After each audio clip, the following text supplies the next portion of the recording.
there was a publisher of a newspaper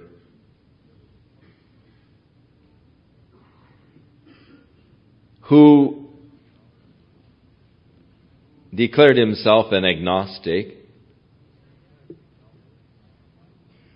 And yet every year, his wife, who was a Christian, and the children would go to church for the Christmas Eve service. And because it was Christmas Eve and a family celebration, he went yearly with them as the children would give their recitations and their program and sing the carols. But this one particular year, he decided that he wasn't going to make his annual pilgrimage to the church because he saw it as an act of hypocrisy. He said, I do not believe in the incarnation. I do not believe that Jesus was God in the flesh. For I don't see any reason why God would have to come in the flesh. And therefore, I'm not going to be a hypocrite any longer. I'm not going to church with the family on Christmas. And despite all of the persuasive efforts of the wife, he could not be dissuaded from his position. And so, on Christmas Eve, he saw the family leaving in a blizzard to go to the church to celebrate the Christmas Eve program.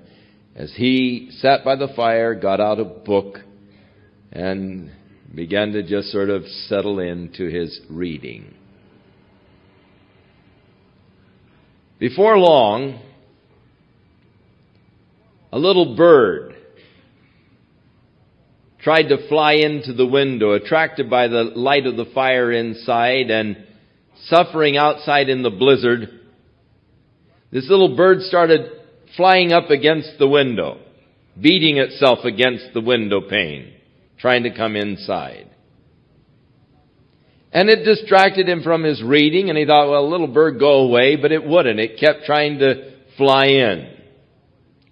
And so he finally decided, well, I guess I'll have to do something about it. And so he went down to the barn and opened up the door and turned on the light so that the little bird could be attracted to the light in the barn, hoping that it would see the light and fly on down and find the shelter there in the barn from the blizzard.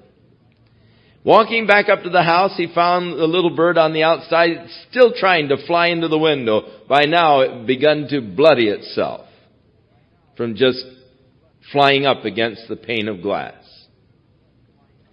So he tried to show the bird that there was the light on in the barn and there was a place down there for it to go and to get warm and to be sheltered from the storm.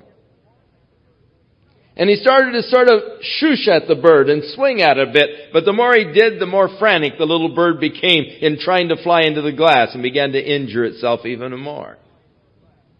And he found himself talking to the little bird. He said, little bird, I don't hate you. I'm trying to help you. Don't you understand, little bird? I'm your friend. I don't mean you harm. I want to help you. Poor stupid little bird, don't you know? And then the thought came into his mind.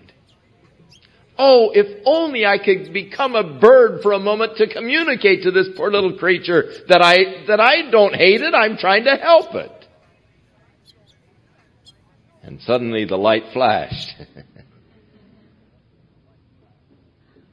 God became man because man so misunderstood God.